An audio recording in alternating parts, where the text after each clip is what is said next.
We have convection coefficients, which is where the fluid adheres to the wall of the heat exchanger. We have fouling allowance, because we don't want to size the heat exchanger for when it's clean and then 2 years down the road when there's a little bit of scale, the heat exchanger no longer works. We want the heat exchanger to be in service for a long time. And our separating wall. So breaking this formula down into a picture format, the R, this in the middle, that is the wall that we're transferring heat across. So we have our fluid on this side, the hot side. We have our fluid on this side, the cold side. So here's our fluid moving out here, all fat, dumb, and happy. And here is where some of that fluid is going to adhere to the wall. It might create what you've heard the term a laminar boundary layer, perhaps. And there's a lot of factors that go into how much adhesion we'll have on the wall. The flow rate, the turbulence, and the viscosity of the fluid. Then we have right here is the fouling factor, so there might be a little small bit of scale that forms on the wall, the fouling factor on the cold side, and our coefficient for adhesion or our fluid properties on the cold side, and then our cold fluid is out here. Whoa, that went too fast. Right, so I changed the color of the fouling factor so you could see it, just in case you couldn't see from there. So this is our fouling resistance, our wall, 2 foulings, 2 convection coefficients, and then our 2 fluids. I covered this a little bit already, and I do have to go kind of fast.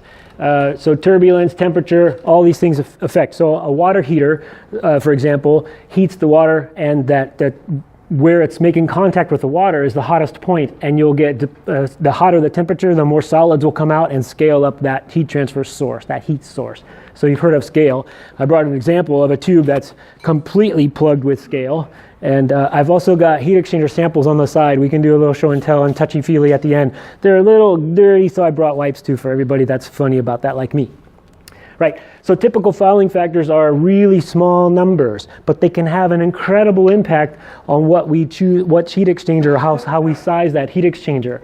Wall resistance, kind of basic. Copper conducts heat really well, much better than stainless steel, nearly 14 to 20 times, depending on the grade of stainless, of course.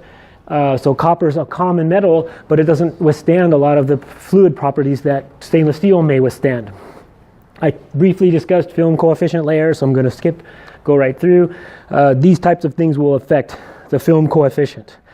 If we have perfect laminar flow, it's not quite as good as turbulent flow, because the turbulence will break up that coefficient, that film layer, and we can have better heat transfer. Here's my example. Laminar flow, very smooth all through the tubes. You've got a slower flow rate on the walls because the wall is kind of holding back that fluid and not letting it go great. In the center, we have our best flow rate. So if we were going to measure a cross-section, much lower flow rate at the wall, much higher flow rate here. Or if we have turbulent flow, it's making a lot of this, and it's a lot different. Our velocities are in lots of different directions, and we can break that laminar up a little bit. In a plate type heat exchanger, there are some examples here. We have quite a bit of turbulent flow. That's one of the reasons we can get the same amount of heat transfer in a much smaller piece of equipment than compared to shell and tube, for example. But remember I said there's always a reason. We can't use plate and frames for every single thing out there. So brief review of film coefficients. We got to go quickly. Here's how fouling calculations can make or break a job for us. If we quote a job, we quote a heat exchanger way too big. We don't compete against California Hydronics because we're in different markets, but if I compete with other manufacturers, if I put too big of a fouling factor, I'll be too big of a heat exchanger and your price is going to look crazy. So another thing you might look at is the fouling factor and what we just prescribed. So if we plug in a 0.002 fouling factor in this application, we can have an LMDT of 45, or we can have an LMDT of 41.7 if we apply the fouling factor. So I would need 9% more surface area in this application. So I increase my area to account for that lower LMDT based on that 0.002 fouling factor. Everybody with me? Go ahead. Yeah, so do you look at a schedule and see what's listed as fouling factor, and then you apply that, or do you look at the water treatment system and then determine based on what the spec says for what we're going to do for water treatment? Great question. Were you done with your question? I'm sorry. It is his question was, how do we know what fouling factor to use? It comes down to experience. A water application, we have pretty good ideas of what fouling factors we want, and then our results show in our jobs that last. Water treatment screws the whole thing up. If they have bad water treatment, it's going to foul a lot faster than it should.